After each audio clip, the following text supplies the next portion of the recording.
Anyways, noise reduction again. So the podcast is pretty much where I want it to be right now. Nice. You good, Jay?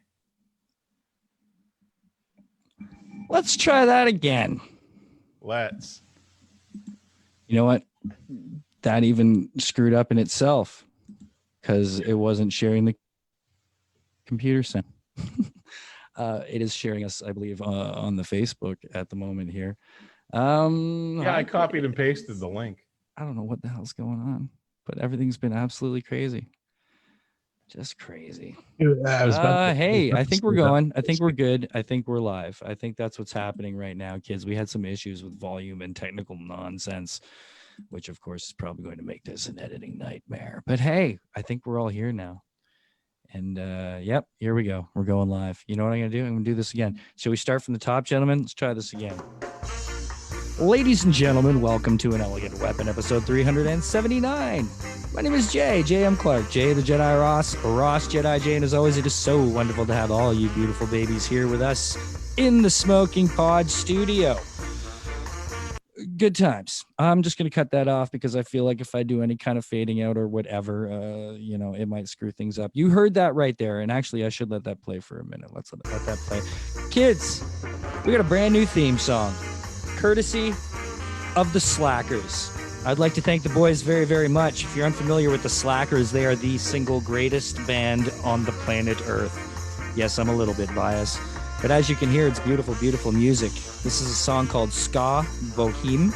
You can find this off the Boss Harmony Sessions, available at the Slackers at Bandcamp, iTunes, Spotify. You should check it all out. Oh, man. There I go again, just making disasters happen. We're hanging out, kids. We're talking shit. No Kickstarters tonight, no comics. We're going old school. To join me going old school, my panel tonight, ladies and gentlemen, he's the host of the Handsome Genius Club podcast. He's Anthony Ruttgaizer. Hello, Anthony Ruttgaizer. Hello, how are you? I'm better now. I think we're settled. Also joining us tonight, he's the host of the Points of Interest podcast. Ladies and gentlemen, Josh L. Hawk as Hawks. Hey, what's up, everybody? Oh, man, I had so much exciting stuff planned. I had all this stuff going on. I thought I had this new technical wonder all set up and ready to go. And see, as you can hear and see, it's just been an absolute clusterfuck. But that's okay. We're going to figure it out as we go. So you did change stuff. I changed some stuff up. I was trying to have some fun, and this goddamn green screen. Josh, yours is looking pretty crisp there. I think I'm having troubles with my lighting and stuff. You can see I got that halo going on, which apparently if you actually manually pick the color like I tried to do, it still didn't work for me. I don't know. Hey, there's people hanging out. Jason Ward, welcome back. Thank you. I'm glad you're here, everybody now. Brandon Funk, what is up? No old school Hawk sound effects. I had it ready and I don't want to risk it because I have it. Stand by. I don't know. Do you have it? Do you got it? I have one. Yeah. I just have to cue it up. Stand by. And here we go. Okay, good. We're going to work that out. This is going to be a test as we go, figuring things out. But either way, as far as the show's going, some of the main things that I wanted to concentrate on are the things that I've been concentrating too much on. I love comic books, kids. I love independent comic books. I always will. This will still be a very comic book heavy show, but just for a little while, I kind of feel like I've been having the same conversations over and over again. As much as I like to support Kickstarters and independent comics and all those wonderful things, I feel like I can only ask what inspired your Kickstarter so many times. Maybe it's me. Maybe I got to find a fresh angle on it. A way to kind of spark my re-interest. It's just been a while. It's been many years of many Kickstarters that are constantly going. And I get many, many, many messages in my inboxes from fine, wonderful, talented people who want to come on the show and talk about their Kickstarters and stuff, which is cool. But it really does. I'm sorry to say it kind of blends together a little bit. And as much as I love talking about that shit, I kind of miss where we came from, where we started in the old school. And that was just talking shit about ridiculous nonsense that we love so much. So I brought a couple of the old schoolers on to do just that. So here we go. Kids, Anthony and Josh. Wait. Oh, what are you drinking? Iced tea. I'm drinking iced tea. Oh, okay. All right. Well, I'm gonna do this because I got a tiny little bottle of Gretzky whiskey. Gretzky whiskey? I didn't know there was a Gretzky he's got a winery. So I guess somewhere along the way they added a distillery. Here we go. So correct ginger ale.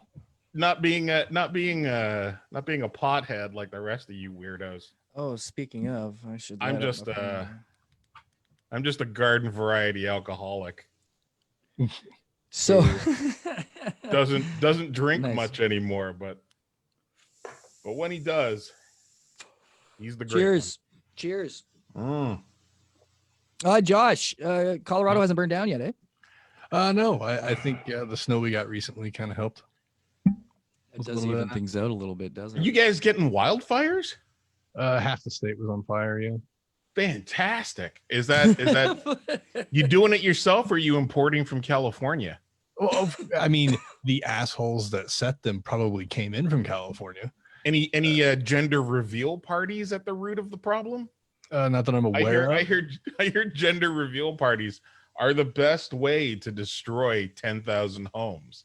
Yeah, I hear that as well. It's what a shame. Super spreaders, man. What's this say? Oh, is there going to be a new 2Js later? Okay, let's address this then. As I just said, most people will be familiar with me and Josh and the Points of Interest Podcast Network. After many years of very prideful, honorable podcast networking, we've reached a point in our lives and careers where things have evolved enough that we just don't have the goddamn time to invest into the network what it and the shows on the network we feel deserve. And there's been lots of awesome shows, amazing talent that has come and go. It's been an incredible family over the years. Josh, you started this in what, 08 or 09? 2009. Yeah. 2009. And I got on board a few years later, and the ebb and flow of it's been awesome. It's been a crazy cool experience. But really, it just comes down to, in the end, stuff like social media and interaction. And there's no time for anybody to be doing it anymore. Like back when we started doing this, networking made sense because all we did was podcast. We just podcasted, and we did it with a lot of our friends. So it was a matter of it being really easy and, tangible. And now it got to a point where I think networks in general have kind of seen their day. There's not a lot of big networks going on in the podcast world. Things have shifted to a more Patreon monetizing, kind of outfit. Would you agree, Josh? Totally. Yeah. So in that light, we decided to, rather than try to skimp along on something, and rather than have to feel that guilty itch in the back of your head for not taking care of something properly, we decided to just kind of let it evolve into its next phase. And its next phase is a singular phase, zeroing in on Josh and all the podcasting you've done all the years. And you've always had multiple shows. You've always had lots of different things you've been talking about, different people you've done the shows with. And, I feel like it's evolved to a point, because you have said over the years, you've been trying to find that kind of one show that kind of encapsulated everything you wanted to kind of do. And in a way, it was always there in front of our faces. And I think this is exactly where it was kind of meant to go, where it all now just centers on you on the Points of Interest podcast. Yeah. Yeah, I mean, do you remember when we were sitting at the Denver Comic Con table in 2015? All of us were together. We were all sitting there trying to figure out how are we going to start this show with you and Francis and myself and Che. How are we gonna start this? What's the name of this thing? And I threw it out there. 2015. Hey, it's the Points of Interest podcast. And you guys all laughed and giggled, and you're like, yeah, that was stupid. But we got through that weekend, and it was blast, and that name just kind of stuck with me. So I started the show officially and then and I'm going to drop one of the podcasts off of that. But this whole adventure has been awesome, and people measure success by different ways, right? Some people get thousands of listeners and this and that. I've gotten opportunities to do voice acting, which is what I wanted to do since I was a kid, and moderate at panels. For some reason, people have faith in me to do that, and that's awesome. So it's not like anything's changing really. Or just instead of it being a big massive group of people that, as Jay said, we cannot dedicate enough time to, it's just flying solo. Yeah, man. I chalk it up as a huge that was a win horrible explanation of everything. Yeah. Yeah, you guys aren't going to do. You guys aren't going to do well on the witness stand. I just rambled for 2 minutes and nobody stopped me. So no, it's good stuff though. I mean, it's nice closure in the way that, I'm proud of it. I'm proud of what we accomplished and everybody that took part in it. And it was a blast. And I learned a lot from it, and a lot I'll take with me. And, I feel like it's got a nice, beautiful bookend to it in a way. We came into it with good shows. We left out with great shows. I mean, the Cognac Room podcast, go check it out.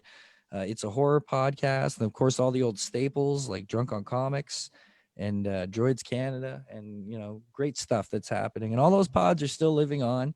2 J's later, which was the singular podcast of Josh and I's that we would get together and talk pot shop and cannabis culture. That's probably going to roll into more of a segment on both of our shows, because we love doing that. We absolutely love 2 J's later, but it's just so hard and infrequent now because of our schedules. Josh, not just the time change, but just the hours that we both work. Jay, Jason's saying, so no more 2 J's and to tune into the PO, but either or. What we'll probably do is record it as a segment and then have it on both of our shows. So absolutely, but yes, listen to both shows, but I think that'll be more fun. And sometimes it may take over most of one of the shows, because sometimes we go for 20 minutes, half an hour, we go for an hour and a half, and it varies. But, I like the fact that it's a no pressure podcast. Huh? It all depends on how high we are. It exactly depends on how. It all depends on how high we are. And often we have to squeeze it in. Right? We have to squeeze it in sometimes because of the time. And, by the time Josh gets off work in Colorado and gets home, I'm home and ready to pass out because I've already been smoking pot at home for 3 hours. Right. So, listen, hey, Jay Webb, joining the party. Speaking of old school, how are you, Jay Webb? We are all well. I'm going to share something. This is probably not going to work because of the fact that we had all this screwy stuff going on. That we were trying to figure out, but I had a few topics prepared that I thought we could discuss this evening. And I actually went ahead and I did stuff like this. Now, I don't know if that works in regards to. Well, there's no type on that. Either way, right? There's no type on that, so yeah. I think we're okay. We can go with that. Sir Sean Connery has passed away. It's a sad one for me. I think it's a hard one. There's so many that go, and you can chalk it up to 2020 being shitty. How much does this passing mean to you, gentlemen? Yeah. I mean, it means something to me, though. My favorite Bond and a great actor, a miserable son of a bitch of a human being. I mean, the thing that I think there's two things that are going to stand out to people about Sean Connery. You're either going to have one opinion or the other. You're going to say the best Bond, or you're going to say, well, what about that 1965 Playboy interview that 30 years later he stuck behind on ABC? Where he said, sometimes you got to slap a woman. Sometimes you have to correct her behavior. And in the mid 90s, he got interviewed by Barbara Walters on 2020, and he stuck behind it. He dug his heels in on it. So, miserable son of a bitch, great actor. If you can separate the art from the artist, then I just watched Goldfinger a few weeks ago. Nowadays it's getting harder and harder to separate the artist from the art. Yeah. And their behavior. I mean, he wouldn't get away with that today. You know what I mean? So it's like obviously there had to be stages of existence to be able to evolve to get to a point where we can get better, right? We have to have something to get better from. So do you just cancel everything that's happened in the past? It's such a hard balance, right? Like when you got guys like Sean Connery and you got guys like John Wayne and you got guys like Jerry Lee Lewis, someone who I personally grew up worshiping, and now with a different look on it as you grow up, it's different and it's creepy and you can't look at them in the same way. I have trouble finding, balance between those things. Yeah, I mean, for a long time, I could totally separate the two with the artist and art with Bill Cosby and that old stand-up he did, the Bill Cosby himself, because it was funny shit. But now, you know, it's as you said, it's getting harder and harder to do that. And I can't listen to Bill Cosby anymore. Yeah, that's where Bill Cosby. That's like eventually going to get out here. Is that shit, right? Like we're talking about just an old school Scotsman who grew up taught to hit a woman. Like how much of it is his fault? How much is it is the culture? Do you know what I mean? Because like I've seen it. I've seen seen up close where, generationally, some people are just taught that's how you deal with certain things and they get frustrated and then it comes down. And it's not an excuse. That's not excusing it in any way. But it's like, how forgiving do we be at a certain point? Do we have any because it feels like there's no forgiveness right now and there's no understanding. And it's like, does that mean anyone who existed before our time and, never got a chance to change, we just ignore any good they did? I don't know. Like guys like Bill Cosby, like that's drugging and raping. That's monster shit. That's obviously like, I can't even ever consider fucking watching or listening to anything that guy did again. But then there's guys like, everybody's upset because Sean Connery died and everybody's sad about this guy who was like, hit a woman. So how do you work with that, right? I'll quote John Oliver here, and where he says, people ask, where do you draw the line? And his answer is somewhere.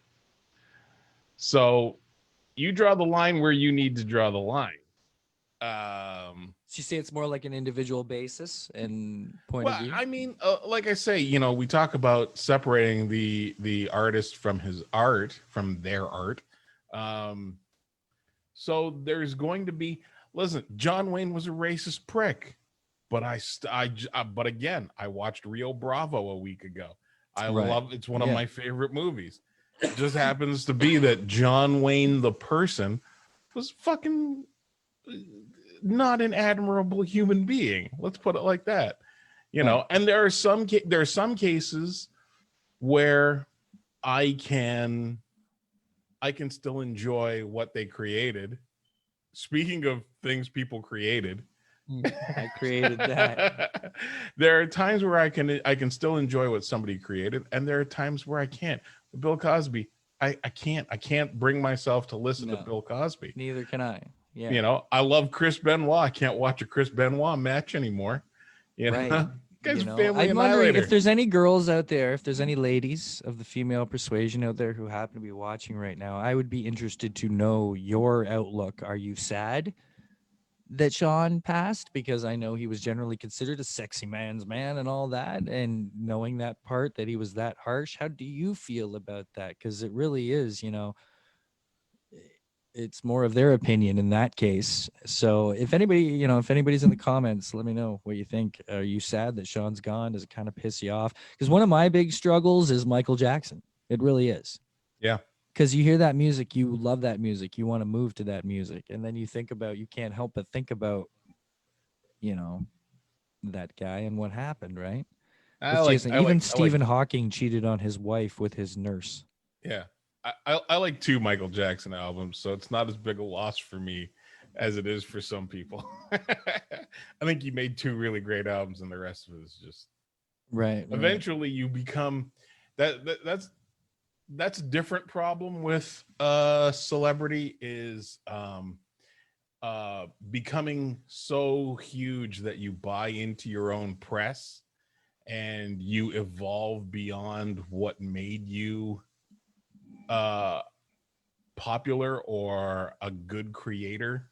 I think a great example is Roseanne Barr, where her whole persona was based on the trailer park domestic goddess, and then you gave her all the money and fame in America, and suddenly she became a completely different type of unhinged monster, and people allowed the unhinged monster to exist for about 20 years, and then she went too far and they had enough of it, and she can go back to her macadamia farm in Hawaii. I guess social media kind of changed everything, right? Yeah. To quote somebody else, Will Smith has a great quote. It's not that all these things weren't happening. It's that now they're getting filmed. So, I mean, and that applies greatly to social media is there is much more of a hair trigger and much more of a short conduit between what's going through your head and relaying that to other people. You used to have to, it's the difference between taking a boat across the Atlantic and taking the Concorde. People are taking less time to think and just saying, and then you get people having to say, oh, I was hacked, or deleting it. I would like to think that as much as those are some pretty nasty things, I'm going to be careful about how I put this. No, don't be careful. Sean Connery is no Bill Cosby. And I would like to think that would have disgusted him to a certain point, and he would have liked to have slapped Bill Cosby. So that's where my line is. So okay, in a certain way, we're saying everybody has to draw their own line in the sand, right? There's so much to consider, like your environment, your nature versus nurture, the this, the that. There's so much you ever don't know about, that it's hard. So yeah, dick move and everything, but in a way, all those manly men, what makes them that way to a certain extent have been in the past that they are dicks in some regard, that that are kind of regardless of whatever's going on, just don't care. So but Highlander, Ramirez, gonna miss him. I love the James Bond. I grew up watching James Bond with my grandfather, so it was always good times. So anyways, I just wanted to point on that, see what y'all thought about the Sean Connery and such. Either way, rest in peace. He was a son of Scotland and all that good stuff, right? So let's see if I have another one that works. No, that one's not going to work because it's text, right? That didn't work, did it? No, it's backwards. Yeah. And how about that? Backwards as well. Okay. Well, we tried, kids. We tried. So I'm going to go back to that. And that's backwards. That one's backwards? Yeah.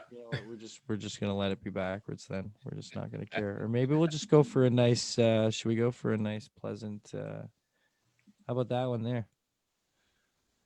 Waiting for it to change. Let's just go with space. I'm gonna get spacey for okay. All right. There we go. We'll just go with some general space. How's that sound? Is that a planet I know? That Borg Earth? That's the Zoom. That's a Zoom like I think that's Borg Earth. Nice. Jason Ward said Anthony's line stops before the Star Wars prequels. What? You're not a fan, I guess. Of what? The prequels. Oh no! Everybody knows I'm not a fan of the prequels. Yeah, and he's pointing that out. How is that? That's not. Okay, listen, do you guys, let's move on to some other shit then, because lots of cool, exciting stuff. It's a good time for me to have been in the mood to do this, because over the quarantine, we've all been sitting around, we've been watching tons of crap. And it's really cool. I think that a lot of people right now have seen a lot of things that a lot of other people haven't, because there's so much out there to see. Shit. Yeah, we're going to spoil shit mad. So everybody be attentive to that fact that we are going to spoil the shit out of shit. Even if you two haven't heard of some of the shit, you may get spoiled sitting right there. So in the first episode of season 2 of The Mandalorian, Baby Yoda dies. Nice. All right, there, I said it. And now it's the rest of the season is hunting down his killer. Yeah. And there's another Death Star. Number 4. Bringing it on. Okay, so Star Trek Discovery. Are either of you guys watching this? Mm-hmm. No. Yeah. No, Josh. Josh, you're not watching it? No, I'm not a big Star Trek fan to begin with. So, okay. Well, I enjoyed episodes of The Next Generation. Some of the movies were good, but yeah. Okay. Well, you're not necessarily missing a lot in not hopping on the J.J. Abrams / Alex Kurtzman era of Trek. Are you considering this part of that? Oh, absolutely it is. I don't know if I am. It is. Remember, Kurtzman took over. Yeah, but now it's just Kurtzman, right? Yeah. Oh, and that makes it better? It makes it not the JJ age, and it does make it better. And I have actual things that I want to point out as to why it is better. Turn my back on you now. Ooh. All right, let me explain what I was going to explain why I love this show. No, I'm sorry, dude. I'm sorry. It's Son of Abrams. It is the same era. Just because Rian Johnson threw out J.J. Abrams' script for Star Wars 8 doesn't mean it's a different era. Okay, I get what you're saying. It's in this era. Yes, it's in this era. But what I like about it that's different than the movies, let's say, and the reason why I'm enjoying the show more than I did the second 2 movies, the JJ movies. Mm-hmm. First of all, the show's insane. It's not like the JJ movies kind of tried to recreate plot lines and characters and a whole thing that they didn't stretch too much. They went a little nuts and blew up some planets and got rid of some species. But Discovery is it's like the most spiritual Trek there's been. It's in spiritual? Okay. In a way, it's very like the science of it is very mystical. The science of it is very, very, even though it's supposed to be from an older time, the way they present it is very wondrous in this strange way. And the way this show uses its music, and its classical elements in a way, the vibe of it's very, I don't know, mystical is the word that just keeps coming to me. But there's something about this Trek that I love, and that it's less science based. As much as I love science-based shit, it's not just people standing around giving you exposition. The exposition is delivered, even though there's a lot of it, there's a lot more exposition delivered through visuals in this show than there has ever been in Trek before. I'll admit, the last Trek has never really made me cry before, but the second episode of this season of Discovery, or was it the end of the first episode? Which is the episode with the guy when she gets to the office? Do you know what I'm saying? When she finally gets to the office at the end, she meets the guy who's been taking care of it, the guy who's not an actual commissioned officer. And they put the flag down. That's either the end of the first. It's the end of the first episode. Yeah. Okay. Bald. Like I want to say that's the first episode anyway. I think so, but either way, that whole thing it had me in tears. And Trek is not a thing that usually puts me to tears. Yeah. And that's just the difference in this show. This show is more it's more deep. It's deeper. It's a really deep show. Don't let one really emotional, well-crafted emotional scene sway I'm you. basing this off the old show, season 1, 2.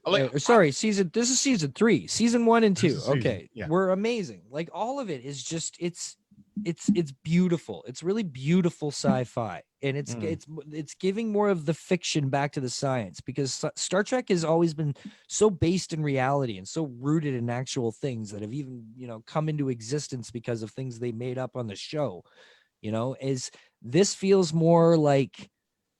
Yeah, they're just more into the fiction this time, and they're more just having fun with the fucking mental aspects of dealing with all this crap. Do you know what I mean? I like Discovery, and I'm coming off as a hater here, but I'm devil's advocating for your opinion. I'm forcing you. Why we have yourself. You on, Anthony? I like Discovery. I have problems with it, but I like Discovery. I did not like Picard. I thought Picard had maybe 3 good episodes, one really good episode. I thought it was mostly shit.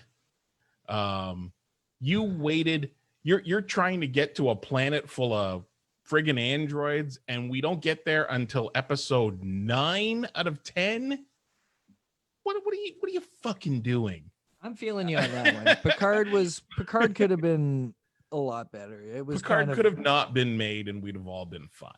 I could see something being made out of it, but it was too much like just like an episode. It was so predictable in a way. There was nothing really too, there was original about it. It was an incredibly nothing happening show.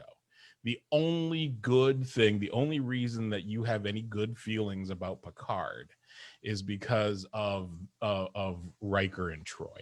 Let's face facts. Right. That was the best thing in the series. The rest of it was pretty shite. Yeah. Discovery is better, but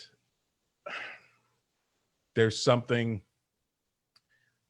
off about it in terms of, if you're saying that if you're trying to tell me that Alex Kurtzman isn't playing off of Abrams' Trek, that it's something different, it's something of its own, then I mean, where did the Klingons come from in the first season? That was a huge mistake. Thank God they fixed that, though. They even knew. They were like, come on, that backlash, they couldn't ignore. Fixed it by getting through the storyline and ditching the Klingons. They did what they could, man. They put some explanations in there. They know they fucked that up. That was a horrible thing. That I'm with you. And I'm surprised that we actually held on and kept watching the show. That's how bad the Klingons were right off the bat. That was way too much of an extreme change, man. Way too much. Well, you know what it felt like to me? It felt like the 3rd season of Enterprise, where let's go into the Expanse or whatever the fuck it was, the weird zone, the crap space. I don't know. I can't even remember what they called it. And it was a season long shit-tacular. And it was change for change's sake instead of writing. It was a stunt booking as opposed to writing something good, where they changed showrunners for the 4th season. The 4th season of Enterprise salvages so much of that concept, but it's too little too late in terms of ratings and profit, and the show gets canceled. I honestly am I'm surprised Discovery got a 2nd season. I'm even more surprised that Discovery is getting a 4th season. I'm not. It's really good. Season 3 good. It's the best character development. It's like the deepest characters that have ever been in Trek, man. Easily. It has nothing to do with character development at this point. It has everything to do with profitability. If you can't find financing, if Netflix is trying to get out of a contract and Amazon doesn't want more Picard, and you couldn't even find international distribution. Hold on. People are watching Trek though, because this is CBS's like whatever their streaming thing is, All Access. This is their like flagship, literally. Did I say I'm surprised? Did I say I'm surprised by people watching Trek? I'm saying that I'm surprised it's getting a season 4, which is probably because I'm surprised it's getting. Trek. I'm surprised it's getting a season 4 because they're having problems finding financing. They're having problems finding investors. And part of the problem that part of the reason they're having problem finding investors is that Trek is no longer viable as a merchandising property. None of the new Trek, you can't sell an action figure, you can't sell a toy, you can't sell shit based on anything since J.J. Abrams came in. And before that, really, I mean, how many people are really excited about their fucking Mayweather action figure or whatever? Right. Trek has they've never had a huge, like, Next Generation was probably the biggest time for them. No. Trek when it came to merchandise. Trek was for decades a merchandising cash cow, which is why how are you shaking your head at this? Well, why do you think Star Trek came back in the late 70s? Why do you think that they were planning phase 2 and turned it into a movie? Because people were watching the show in syndication. Yes, but you're talking and about the spending 60s. money. You're talking about 50 years ago. Like after the 50s and 60s, or sorry, the 60s, maybe the 70s, like that's the only time. There was like less than a 20-year period where Star Trek was a boom. Then it became a collector's thing, right? And then the only time it actually really started getting bought again by the public was when Next Generation put out some ships and some figures and shit. Right. And then they were making all kinds of money off of merch. And that money is gone. Big, man. All that Star Trek stuff ended up in the dollar bins. I'm not gonna. I think it ended up in the dollar bins, but I think Trek has learned to be a non-merchandised thing. You know, like they somehow, I don't know. I think enough people just want to watch it and shit. But either way, at least we both enjoy the show. I hope people are watching the show because it is a really good show. And Sonequa Martin Green, or is it Green Martin? It's Martin Green or Martin. Anyways, she's phenomenal. She's Michael Burnham. She needs to win an award for this performance already. It's absolutely incredible. So let's move on to something I know Josh knows about as well as Anthony knows about. You get into a rut with things and you do not expect something from them, something you're very much so used to. So I'm sitting there, I'm watching Disney Plus, and I'm going through the Muppet shit. And it's been a bit of a Muppet dry spell because it was very disappointing how that first Muppet movie was just phenomenal. It was incredible. And then the follow-up, bit of a disappointment, in my opinion. And, and then they had time struggling, trying to figure out what to do with the Muppets. And then this new Muppet show comes along. And what's it called? Muppets Now. Yeah, Muppets Now. And it's basically the Muppet Show, but in digital form, where they're making sketches and shorts and stuff for virtual. But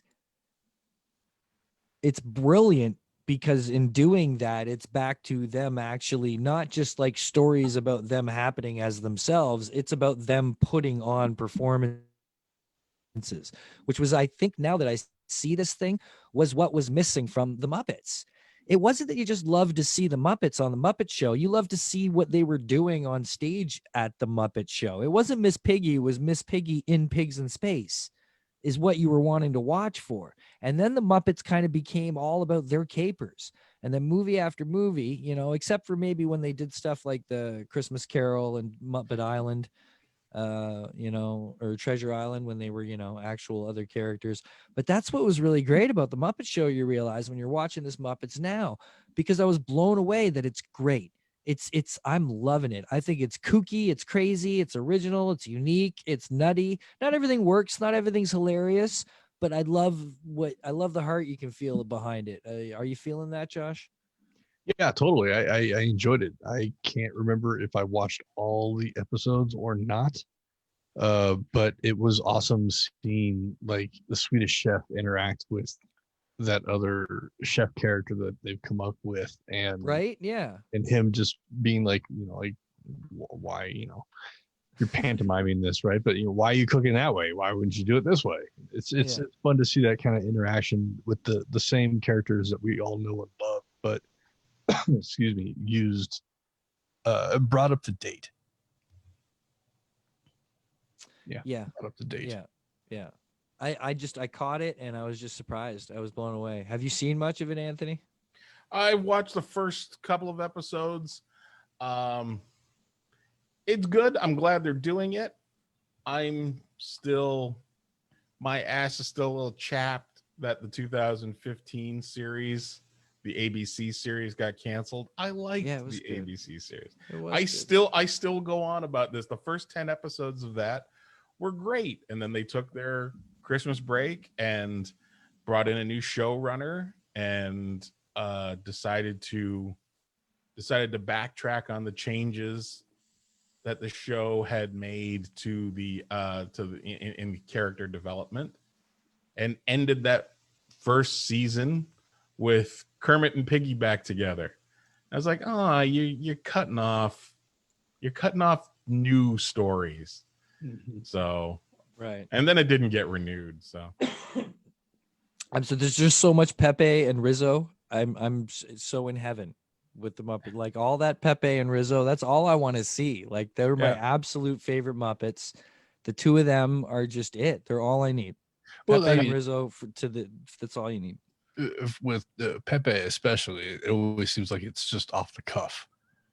You know, whoever the performer is just it. He does probably have exact lines that he's reading, but the way that he's performing it, it's so just nonchalant. I believe Pepe or Rizzo, is Bill Beretta, I believe, is one of them. If not both, I'm not too sure. Don't quote me on that. I know Bill Beretta is one of them. I'm pretty darn sure. But yeah, great stuff, man. All right. On to the important business. And I guess my virtual background is probably not going to work for that either, because it said The Mandalorian on it. I'm very, very happy that The Mandalorian is back. I think one of the things I was happiest about with Mandalorian being back was the 2 days before and how excited I got that it was coming back. Like, I don't know. There's just not a lot to get excited about these days. And this was something to genuinely get excited about. Were you fellas excited? Very much so. Yes. Oh, God. Right? Yes. Like nothing else in a long time was exciting as this coming back. Did it disappoint for you guys, or did it live up to what you guys were hoping for? It was amazing. I think one of the ways that people were able to sell watching The Mandalorian to non-Star Wars friends was by saying, hey, it's a Western. And they leaned into that Western hard in the first episode. Yeah. I mean, really more spoilers.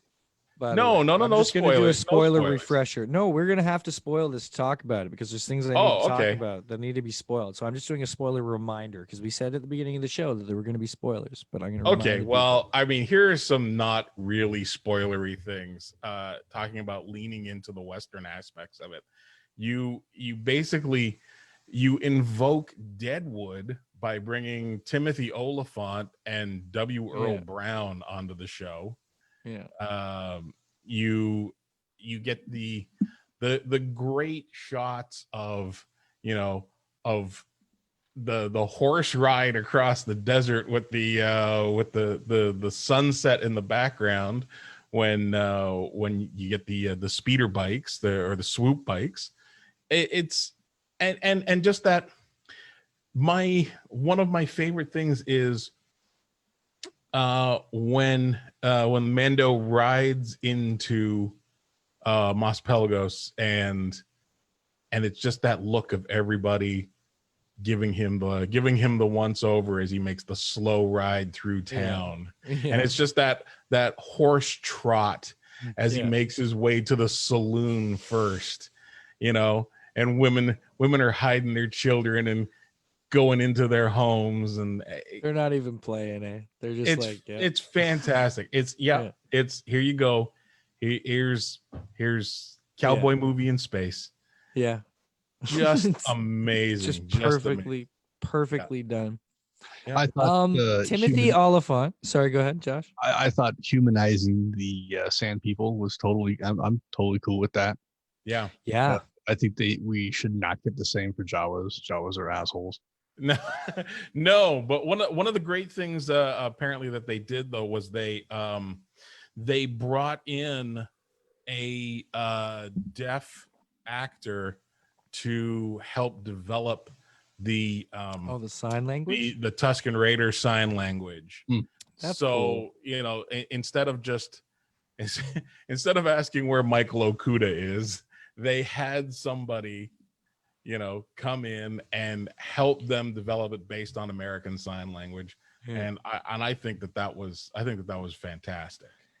It's a little rough for me though, because that's another line that you have to ask where to draw, because there's a lot of stories about the Tusken Raiders being absolute douches. So how humanized do you want to see them be? Is this going to be sympathizing with these guys that were bad guys many parts of the time? There was a line in there that said that they will keep the peace as long as the villagers keep the peace. Yeah. This isn't going to be another one of those things where you plant your flag into all of the old continuity, is it? Hey, listen. Because we can fight about this for another hour. No, I don't care about the old continuity. What I love, we're talking about this deep like character development of the Tusken Raiders and shit. Yet at the same time, Dave Filoni is so unabashed that he's like, yeah, I'm putting pit droids in the fucking thing again. Like, fuck you. Yeah. And look at all this prequel shit, because I love the prequels. I'm filling this is the perfect bridge. The way he has brought the prequels into A New Hope it's seamless with things like the pit droids and that situation with, that perfect character. It's amazing. And bringing, again, they're going deep enough that that was John Leguizamo as the one-eyed, I can't remember what that creature's called, but the one-eyed guy that he goes to talk to at the beginning. Yeah. That was John Leguizamo in a cameo. And that is a character alien that hasn't been seen since. Say again? Was it just the voice, or was he in the suit? No, he was the whole damn thing. That's pretty awesome. Yeah. And so we haven't seen that creature since the original Mos Eisley Cantina scene. So it's cool that they bring that back. Yeah, there's tons of prequel shit, right? So, and Timothy Olyphant. You mentioned bringing Timothy Olyphant in. My God, is he just aging well or what? Like, yeah. In a way, it hit me. I was like, you know what? He's our new Bill Paxton, I think. In a way, like, because I saw him. What show was he on the other day? Was it Conan? I don't know. He's a good friend of one of them. I think it was Conan. But he was just like in like, I don't know. He almost looked like Coconut Pete. And, he's just got that vibe. And I feel like he's going to be, he's going to be the next guy that everyone just continues to love more and more, kind of like Bill Paxton was, Oh, by the way, before I'm not looking at the chat, though I'm sure somebody's yelling it at us right now. Leguizamo's character was Gor Koresh. Yes, Gor Koresh. Yeah. I was looking while we were all talking. It was Whitmere, Steve Whitmere as Rizzo, and the other gentleman you spoke of, Bill Beretta, right, is Pepe. In what? Muppets, in Muppets now. In the Muppets. But in the Muppets now? I don't know about Muppets now, but originally it was Steve Beretta Whitmire and Whitmere. Okay. Well, yeah, it probably wouldn't be Steve Whitmire now. That's why I'm wondering. I was like, what happened? Yeah, I was gonna let that go until you called on it. Interesting enough, I had the honor of hosting him on stage, and it was an incredible conversation. He was a super nice guy, and I got some awesome stories, and he had no problem telling them. Was this before or after? This was after. This was one of his first cons when he was at the Great Philly Con. And his manager wanted me to kind of give like a warning kind of, I don't know, thing. And then I brought it up to him and he didn't know what the fuck I was talking about. And we just went on with it because I didn't really plan on diving. That's not what a Comic-Con's for. I'm not that idiot, right? I'm not going to try to bring up gossip and work shit at a con. Well, you're not going to try and gotcha a guest who's there of his own free will, right? And what am I thinking? What kind of a podcaster am I, right? Yeah, you hold him down and pour oil down. Fuck that, throat. Man. He told us stories about Jim and the old days and the beginnings and working on, the classic shit. And that's what they all want to hear. And that's what they got to fucking hear. And it was amazing. You can hear it on Elegant Weapon. Go to elegantweapon.ca In the search bar, type Steve Whitmire or Mir, I don't know, but Whitmire. And it was a very, very cool conversation. Yeah, we got to do that. So anyways, loving that shit. But yeah, the way the pit droids are there, and then the ultimate thing that happened, and Tim Oliphant, like just always awesome, whatever he does. But you're right, totally just bringing that Western thing home. They were like, oh, you want a Western? You want to talk about a Western? You watch this Western shit. And right from the beginning, the horse walk, you're right, and everything. Yeah. I love that first shot of Oliphant in the doorway of the saloon where, you know, you're anticipating, hey, a Mandalorian armor on Tatooine. You're anticipating Boba Fett. And then you see Cobb Vanth, and the armor does not fit him at all. Right. Yeah. Yeah. You know right away it's not for him. Yeah. Yeah. Cool to see the armor though, right? Absolutely. Absolutely. The dent in the forehead. Yeah. You know? No, it was fantastic. It was a well-crafted story, and I love the reveal at the end of the episode. Okay, the reveal. Another amazing thing. You decide how much we're talking about it. That we're talking about it full on out. Okay, everybody's been expecting Boba Fett, and we got Boba Fett. We knew who was going to play Boba Fett, and I knew this was all coming. We all knew this was happening, but to actually see Tamura in the role there, and that they're sticking with it is just, it's so satisfying. I don't know why, but it's just so satisfying. I keep saying the word bridge, but the way this is bringing together all the aspects of Star Wars that I love so much, with still not a Jedi in sight yet, at least, is crazy. I can't imagine if when Jedis come into this shit and the Force comes more into this shit, it's just going to be that much better than it already is. I can't even deal with it. To see Boba Fett there, and to see him playing Boba Fett, and what always felt like just a wish list from the beginning on everybody's mind, seeing it happening it's the most goddamn gratifying thing, especially in this horrible time in the world. Maybe that's making it more impactful, but god damn, did it feel good. No, I mean, do you think that we might see Ewan McGregor show up on this show? No, because he's dead. What? Well, in The Mandalorian, it's after. Yeah, it's Obi-Wan's 5 years dead. after Jedi. Yeah, which means Obi-Wan's dead. I forgot about that. So, you know, I don't see him showing up unless he's a Force ghost. He could do a Force ghost or a flashback. Right. At some point in this season, we are supposed to get Ahsoka Tano.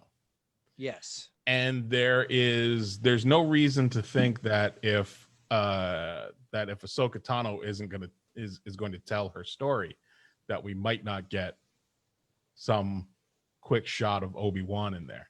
Though I think it's much more likely that we don't see him until my theory, Obi-Wan you ready? Series.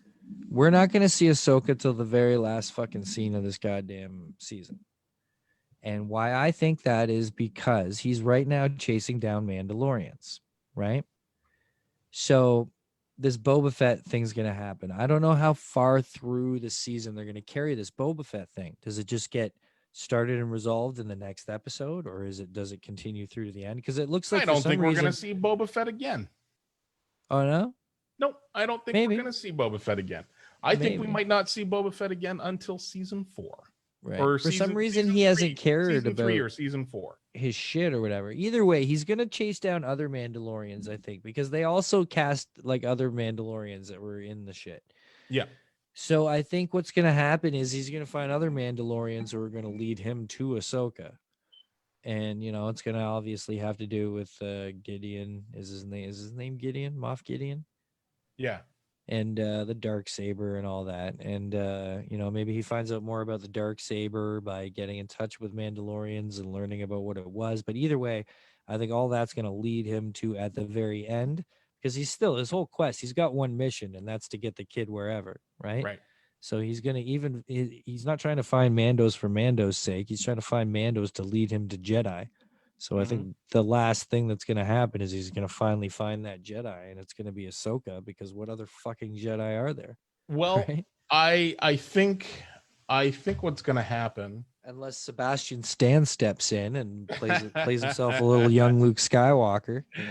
I think what's gonna happen is I think we're gonna see Sabine Wren. Yes, that's what I think too. Yeah. I think we're gonna see her starting in either the second or the third episode. I think she's gonna stick around for the journey, and I think that we're gonna get some roundabout way where Sabine Wren is going to try and take him to find Ahsoka Tano. And somewhere in there, it's going to force them to go back to Navarro to either confront Gideon. At some point, they have to go back to confront Gideon. Though Gideon chases him down. In one of the trailers for the for season 2, there was a shot of Horatio Sands, and you remember Horatio Sands was the bounty that he captured at the beginning of episode 1 of season 1. Right, he carbonates him. Somewhere along the way, the whole chase with the Imperials on speeder bikes, I think they are I think they're busting him out of Imperial lockup or whatever, Republic lockup. They're busting him out of lockup to help them find somebody. So that's part of how you're going to get back to Navarro to get Grief Karga and Cara Dune. He has to assemble. I think each season is going to be a couple of adventures, and then him having to assemble all the new friends he's made into his new Justice League, his A team. Well, we got a good point here. Jay Webb says, "Isn't Sasha Banks playing a Jedi?" Sasha Banks has been cast, but they've never officially said that she's a Jedi, I think. But that's the going theory. Yes, I think she's going to end up being Sabine Wren. Yeah, that would make sense, right? Purple hair. She's comfortable with the purple hair. And but what's her name? Isn't Katie Sackhoff playing what's her name? Oh, an important Mando. Yeah, not Pre Vizsla, because that's the other guy's things. Hold on. I can't remember it. I'm gonna cheat and use the interweb. Do it. Interweb it. Are you talking about like the new leader of Mandalore? Yeah, but she's in the Rebels cartoon. Yeah. And stuff. Bo-Katan. Right? Yes, Bo-Katan. I believe is Katie Sackhoff. Yeah. That's fucking perfect. I think that might end up being a flashback.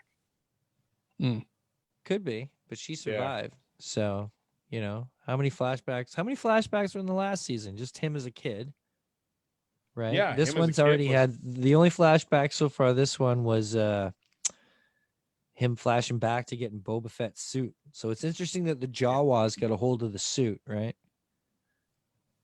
Yeah. And in him not caring, was he genuinely not able to find the suit, Boba Fett, or did he not care anymore? Did he not want it or need it? Because has he not left Tatooine in 5 years, I guess? I think he traded his own suit to the Jawas for whatever he needed to survive in the desert. I heard speculation.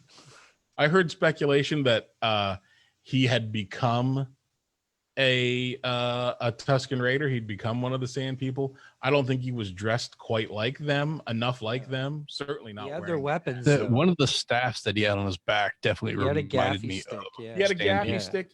He had a gaffy stick, and he had one of their rifles. Right. But did he kill one for it, or did he give it to him? Right. Yeah. Right. So, but I mean, that's all stuff that we'll find out someday.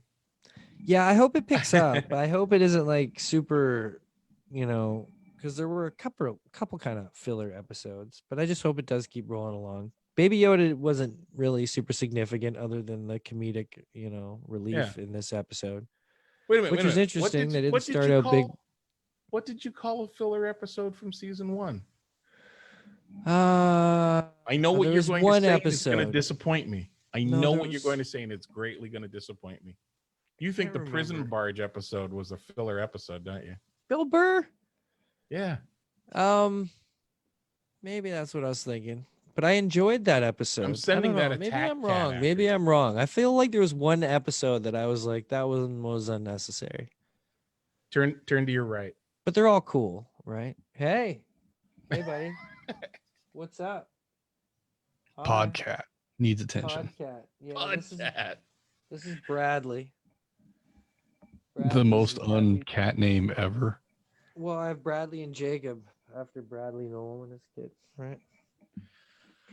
Because when I got him, actually, his name was Thomas Bradley on his tag. Are you purring up? Purr for the people. Do you hear the purr? I am all for the changing of names for cats. I picked up a cat. Its name was Schizo, which I had never seen spelled out before. So I made a fool out of myself, and I said, "Yeah, I'd like to see that cat over there, the one named Shizzo." Nice. Like, Bradley's no, almost 17 years old. Almost. Oh wow! Yeah, he looks well maintained. Well, I'm good with cats. I've had many over the years. My cats are pliable. It's about when they're young, when they're small, when they're tiny. You gotta teach them when they're tiny, right? So how many seasons of The Mandalorian do we how many seasons of The Mandalorian do we get before Baby Yoda is reunited with his kinfolk? 4 at least. 5 at most. I would say. Like I see this being 5 years tops the show. Yeah. Right? Like I hope they have like a planned ending for this for sure. And it's not gonna be like the arrow of 5 years of flashbacks. Yeah. Do you mean the Arrow, or do you mean Battlestar Galactica, or do you mean Lost, or do you mean How I Met Your Mother, or do you mean any other show that came up with a great premise and then didn't know what to fucking do with it? It's not going to happen here because Dave Filoni has already proven through other shows that he can start and finish a show. Yeah, I just wanted to throw shit. Let me tell you also, throw shade on some shit. I have been watching with my kid. I finally am into The Last Airbender, and I get it now. I get it. I never got it.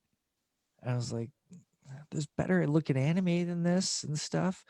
And now I've watched it, and not all of it. I'm on season 3. Am I into the 3rd season yet? Either way, I get it now. And I'm like, I don't even know why I get it, but I'm like, do you guys get it? I watched a few episodes here and there. I can't say that I'm like a super fan or anything, but I definitely could definitely sit down and watch it from the beginning and enjoy myself. There is something about it that is super cool. I don't know why, but it's really cool. And I thought the movie was cool, and I don't understand why everybody who loved the cartoon hated on it. Now I've watched a cartoon and I understand why they all hate on it, because the cartoon is so much cooler. But yeah, I'm surprised it took me that long, but it's been very cool because it's not often my kid's able to wait to watch something with me. So the fact that he actually does, and we're like at the same pace on this show, is cool because I got him Crunchyroll. Shout out to Crunchyroll, or at least we're trying out the trial for the free premium thing right now. So he's got 2 weeks to see how he likes it. And, so he's just anime nuts. He soaks it in like a sponge and then he draws it all. And it's crazy. Just fucking, and this Crunchyroll, now that he's got no ads, he's losing his mind, right? you were a good parent, you'd show him Star Blazers. This is true. I've tried to get him to watch Akira. Oh, really? It might be too much for his little brain. I think Akira. I think you should give him a few more years. I mean, it was a bit much for me when I was 22. Yeah, right. It's a nightmare. I was 19. I was 19, and it was way too much for me. But I'm begging you, show that kid Star Blazers. All right, I'll work on that. On that note, I think we're going to wrap this up because it's been a really good, fun time. Sorry about all that technical nonsense in the beginning, but I'm trying to figure this out. It's weird. I don't know why stuff is flipped and mirrored and doesn't work and then does. I thought I had it down. You know, when you think you got something down and then you just don't got it down. Earlier, I had double display going on, but on the one laptop or on the one monitor. And I was like, oh my God, it just hurts my brain. So anyways, thank you so much to the two of you for hanging out. That's exactly what I needed. And, you know, in a time of quarantine, it's very important to just kind of hang out and shoot the shit again. You know what I mean? So kids, this is what we're going to be doing for a while, I think. We'll get some people popping on. I do have some Kickstarters and commitments of people I've said to talk to. But furthermore, going on forward, so you all know, say I have someone on, we'll do like the last 15 minutes, say, or something. We'll just go crazy about your Kickstarters and all that kind of stuff. But for now, it's time to just get through this quarantine, because I'll be honest, and Anthony, thank you also for having me on your show the other day. Oh, my Is pleasure. that posted? Hey, yeah, dude, my podcast has no more than a 12-hour turnaround. Right. So I kind of bared my soul a little on Anthony's show the other day. Yeah, he cried. It was sad. I didn't cry. I kicked dirt on him. I didn't. Felt like crying. No, I didn't no. cry. We talked about life stuff as opposed to nerd stuff. We talked about what's going on in your life, and it was good. How it's destroying my soul without the people and stuff. So go over to the Handsome Genius Club, and it's available all over the place, right? Yeah, handsomegeniusclub.com or via Apple Podcasts, because we can't say iTunes anymore. It's Apple Podcasts, Stitcher Radio, Spotify, Google Play. Search for Handsome Genius Club and you will find the show. I'm doing it 5 days a week all year long. I have done 220 episodes this year. When we finish doing this, I'm going to take a whiz and record 221, motherfuckers. Awesome. So Monday through Friday at 6 a.m., new podcasts drop. Very cool. Yeah, but people go over there and check me out, whining and complaining and stuff. Josh, as we were talking earlier, now can be found at the Points of Interest podcast at poipodcast.com. It's nice that can just stay the same too. Yeah, thankfully that, we don't have to go to a complete change. But yeah, poipodcast.com on all the social medias, and the poipodcast@gmail.com. Good times indeed. I miss you guys. I miss hugging y'all and seeing y'all, but hopefully one day again. I know I'll probably see Anthony eventually soon. And I can say to Anthony soon enough and kind of mean it. Josh, I wish I could say to you soon enough and kind of mean it, but it's really breaking my heart. I don't think I can. Yeah, our friend Jimmy, our good friend Jimmy, he messaged me the other day. He's like, "Hey, have you heard anything about the border opening?" And I just messaged him back and I said, "LOL, cute." We'll talk about possibly when the border could open on November 4th. We'll start to discuss. Yeah, that's when. Yeah, we're waiting for that. You make a decision, and then we'll make a decision. Nice play there. Yeah, I've thought maybe I need to learn some French really quick. That's our country always exists on that precipice, doesn't it? Like we're always waiting for you guys to do something before we're able to do whatever. Yeah, I honestly, I am hopeful that March brings back some semblance of normalcy for a little while. I'm not. But no. I'm hopeful. I'm not. I have no hope. Yeah. None. I'm completely hopeless. Well, listen, I got a venue booked for my 50th birthday in April, so Nah. you're goddamn right. I'm hoping for March. Nah, I'll meet you in the park for a doob, but yeah. But honestly, I think we're talking about the end of next summer.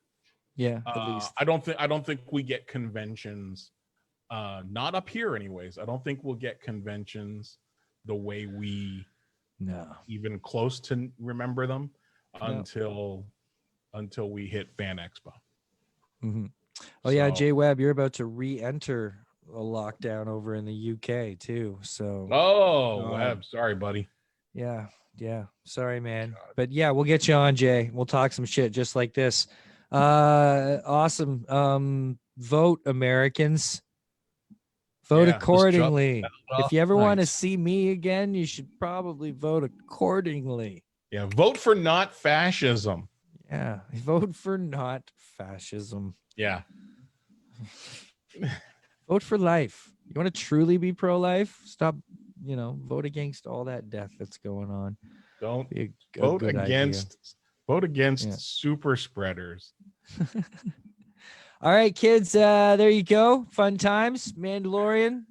We didn't even get into some other stuff. We're going to talk about The Boys. I loved The Boys, but we can talk about The Boys next time, another time. Are either of you watching The Boys?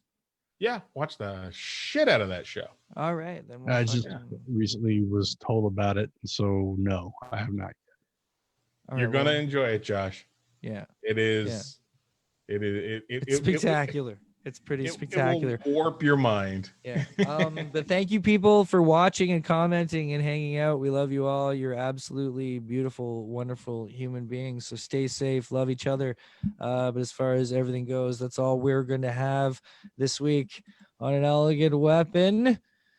So, Ccclxxix. An elegant weapon, but a more Again. This is the Slackers, Ska Boheme, available on the Boss Harmony Sessions, which is available on the Slackers at Bandcamp, and on the iTunes and the Spotify and stuff. Isn't it beautiful? Check this out and so much more. The Slackers, New York, Jamaican rock and roll for your friends. We love you all. Ccclxxix.